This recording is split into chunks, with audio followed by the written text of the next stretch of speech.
छत्तीसगडमधील गरियाबंद येथे पोलीस आणि नक्षल्यांच्या भीषण चकमकीमध्ये 14 नक्षल्यांचा खात्मा करण्यात आला. गरियाबंद डीआरजी व कोब्रा 207 बटालियन व सीआरपीएफ यांची संयुक्त कार्यवाही करण्यात आली. नक्षलविरोधी अभियान राबवित असताना ही कारवाई करण्यात आली. मागील एका महिन्यात पोलिसांना दुसरं मोठं यश आल्याचं दिसतं. संदर्भात ताजे अपडेट देण्यासाठी आपले प्रतिनिधी आशिष अग्रवाल आपल्या सोबत जोडले. आशिष, छत्तीसगडमध्ये पोलीस आणि नक्षलवाद्यांमध्ये चकमक झाली आणि यामध्ये एकंदरीत ज्या घडामोडी घडल्या आहेत पुन्हा एकदा पोलिसांना यश आल्याचं दिसतंय. नक्षलवादी अभियानाविरोधात या महिन्यात पोलिसांना दुसरं मोठं यश आल्याचं कळतंय, कारण 14 नक्षलवाद्यांचा खात्मा झाला. या संपूर्ण घटनेबद्दल काय माहिती? नक्कीच करण, या महिन्यातली ही दुसरी घटना आहे, मोठी घटना आहे, ज्यामध्ये पोलिसांना एक खूप मोठे यश आलेलं आहे.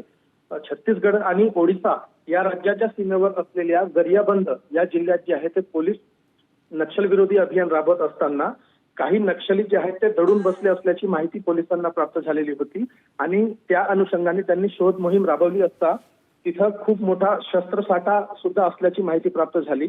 नक्षल्यांनी पोलिसांना बघता अंदाधून पोलिसांच्या दिशेने गोळीबार केला. प्रत्युत्तर म्हणून पोलिसांनी सुद्धा गोळीबार केला आणि त्यामध्ये एकूण 14 नक्षल्यांना ठार करण्यामध्ये पोलिसांना खूप मोठे यश आले असल्याची माहिती आपल्याला प्राप्त झालेली आहे. करण, नक्कीच आशिष, खूप खूप धन्यवाद या सविस्तर अशा माहितीबद्दल.